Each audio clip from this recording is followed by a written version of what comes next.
प्रिय बच्चों, कक्षा 9 के लिए हिंदी कोर्स बी पर आज गद्यखंड में यशपाल द्वारा लिखित दुख का अधिकार पाठ पढ़ने जा रहे हैं। उससे पहले लेखक यशपाल के बारे में जानना ज़रूरी है। तो देखिए, इनका जो काल माना गया है 1903 से लेकर 1976। तो यशपाल का जन्म फिरजापुर चावनी में सन 1903 में हुआ।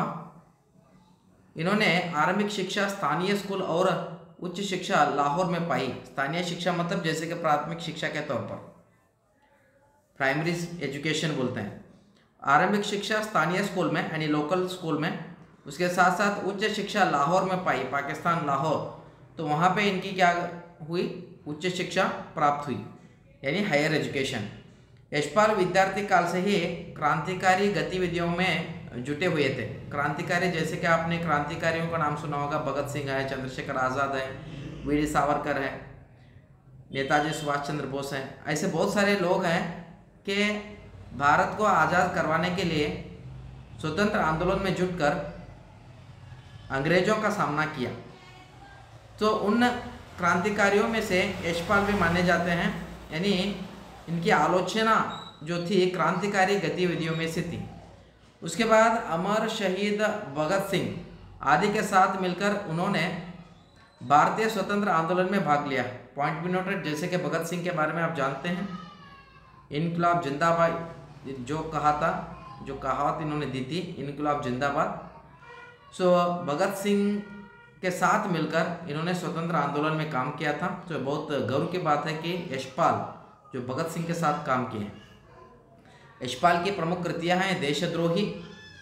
देशद्रोही इन्होंने एक बहुत ही इम्पोर्टेंट जो पुस्तक लिखी थी। उसके बाद पार्टी कामरेड, दादा कामरेड, ये भी तो हैं। उसके बाद झूठा सच तथा मेरी तेरी, देखिए झूठा सच भी था, मेरी तेरी। उसके बाद ये सारे उपन्यास थे।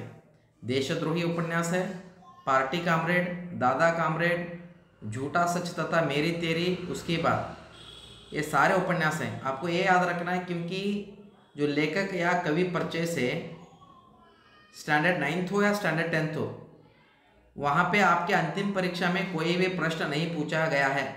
जो जितने भी यहाँ तक एग्ज़ाम हुए हैं, तो वहाँ पे कवि परिचय से प्रश्न नहीं पूछा जाएगा। सिर्फ आपको एक्स्ट्रा नॉलेज के लिए ये सब कुछ जानना ज़रूरी है, क्योंकि आगे जाकर अगर आप पीजी करेंगे तो वहाँ पे ये सब कुछ आपके लिए काम आएगा। तो उसके बाद ज्ञानदान, तर्क का तूफान, पिंजड़े की उड़ान, फूलों का कुर्ता, उत्तराधिकारी सभी कहानी संग्रह है। देखिए, ज्ञानदान भी एक कहानी संग्रह है, तर्क का तूफान है, पिंजड़े की उड़ान, फूलों का कुर्ता, उत्तराधिकारी, ये सारी कहानी संग्रह थे। उसके बाद सिंहावलोकन, आत्मकथा है इनकी। जैसे कि महात्मा गांधी जी की आत्मकथा कौन सी थी, माय एक्सपेरिमेंट विथ ट्रूथ थी ना, उसी तरह सिंहावलोकन इनकी आत्मकथा है। क्या है, सिंहावलोकन। सिंहावलोकन क्या है, आत्मकथा सिंहावलोकन। जैसे कि लायन थोड़ा कुछ जाने के बाद पीछे मुड़ के देखता है, तो अपने आप को सिंहावलोकन करना, इंट्रोस्पेक्शन बोलते हैं। अपने आप के अंदर झांक के देखना, जो अपने गलतियों को सुधारना की कोशिश करना, तो ये सब कुछ आएगा।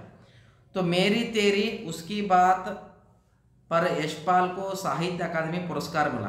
देखिए, साहित्य अकादमी पुरस्कार किस पर मिला, मेरी तेरी उसकी बात पर। तो यशपाल की कहानियों में कथा रस सर्वत्र मिलता है। वर्ग संघर्ष, वर्ग संघर्ष, वर्ग संघर्ष मतलब ऊंच नीच, अमीर गरीब। हाँ, मैं जो ऊंचा, यानी मेरे पास सब कुछ है, मैं ही ऊंचा हूँ। ऐसे जो वर्ग संघर्ष के बारे में, जैसे कि कार्ल मार्क्स ने बनाया था अपने जो कृतियाँ में, दास कैपिटल और कम्युनिस्ट मैनिफेस्टो। और मनोविश्लेषण, मनोविश्लेषण मतलब जैसे कि सिगमंड फ्राइड को फादर ऑफ साइकोलॉजी बोलते हैं इसको। Modern, who is the father of modern psychology, Sigmund Freud. तो सिगमंड फ्राइड ने मनोविश्लेषण के बारे में बताया। साइकोलॉजी के फादर ऑफ साइकोलॉजी कहा गया है सिगमंड फ्राइड को। सो मनोविश्लेषण के बारे में बताया गया। पैना व्यंग्य यानी हास्य व्यंग्य के बारे में भी, कहानियों की विशेषताएं हैं, देखिए ये सारे विशेषताएं इनकी दिए गए हैं यहाँ पे कहानी में। उसके बाद यशपाल यह मानते रहे कि समाज को उन्नत बनाने का एक ही रास्ता है, समाज को अच्छे और उन्नत स्थान पर ले जाने के लिए एक ही रास्ता होगा, और उस रास्ते का नाम क्या है, सामाजिक समानता। यानी इसलिए दास कैपिटल कम्युनिस्ट मैनिफेस्टो में किसने लिखा, कार्ल मार्क्स ने भी यही कहा था कि वर्ग संघर्ष को हटाओ, यानी ऊंच नीच भेदभाव को सब कुछ हटाओ। सामाजिक समानता के साथ साथ आर्थिक समानता, देखिए सामाजिक समानता होना जरूरी है और उसके साथ साथ आर्थिक समानता, क्योंकि हर एक आदमी अमीर नहीं है और हर एक आदमी गरीब नहीं है। भारत में ऐसे लोग हैं जो बहुत सारे रिच लोग हैं, यानी अमीर लोग हैं। कुछ लोगों के पास ही क्या है, पैसा बहुत कुछ है, और कुछ लोगों के पास खाने के लिए कुछ भी नहीं है। आज काम करेंगे तो आज ही उनका पेट भरेगा, ऐसे भी लोग हैं। तो जब समाज में सामाजिक समानता और आर्थिक समानता आएगी, उसी टाइम पर ये क्या है, समाज उन्नत स्थान पर जाएगा, वरना समाज को उन्नत स्थान पर पहुंचाने के लिए यहाँ पर कोई भी नहीं है। यशपाल ने अपनी रचनाओं में हिंदी के अलावा उर्दू और अंग्रेजी के शब्दों का सभी बहिक प्रयोग किया है, देखिए बेहिचक प्रयोग किया है। किसके बारे में, उर्दू के साथ साथ हिंदी के साथ साथ उर्दू और अंग्रेजी शब्दों का भी यहाँ पर इस दुख का अधिकार पाठ में हम देखेंगे।